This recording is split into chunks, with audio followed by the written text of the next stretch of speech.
introduce you to our solution for the hunger issue. Many people eat lots of different kinds of food. What you eat depends on where you live, what culture you live in, and finally, what's available.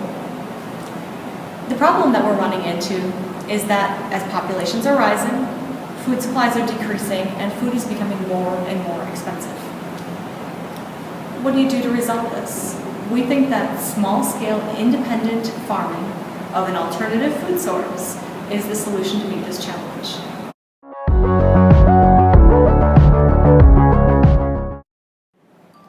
Now let's understand the situation.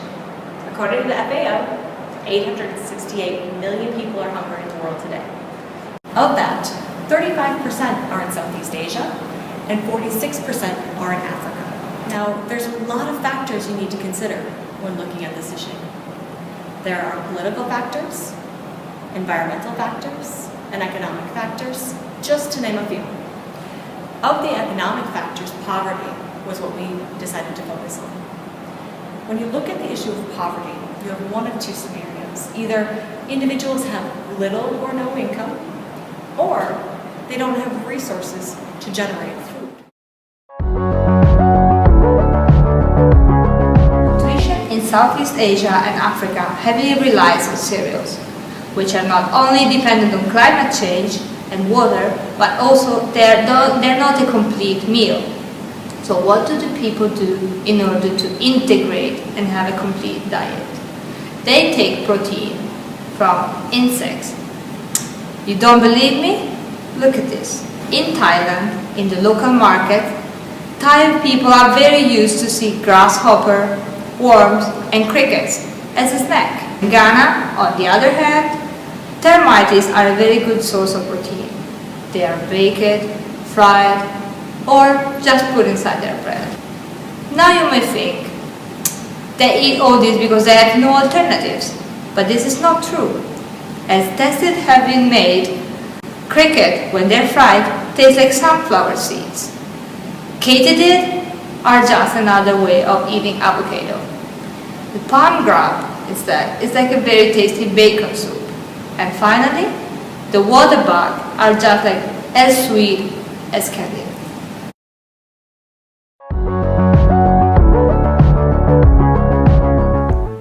Now that we know that people eat insects and they like the taste, it's very important to know that insects are also very nutritious.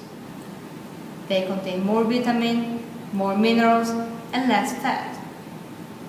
Another important factor is the fact that with the same amount of feed, you can have 9 times more with insects compared to bees. Last but not least, insects are also helping the environment. Raising insects produce less greenhouse gases compared to raising cows.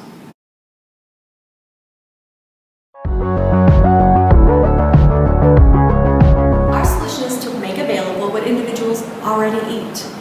It's to leverage the know-how of the industrial insect farms and convert it to a small-scale model where independent farmers can produce their own insects for their own consumption. We know the world's worst food issues are in Africa and Southeast Asia. The reason for this hunger issue has to do with a lack of resources for food production or that food is just too expensive. Our solution is to allow people to have access to insects as food, which they already eat. They don't just eat it because it's just what's available, but because it's nutritious and it tastes good. This small-scale, independent insect farm is a way that individuals will be able to feed themselves. And we encourage you to look beyond your notions of food to see how this simple solution can help those that need it the most.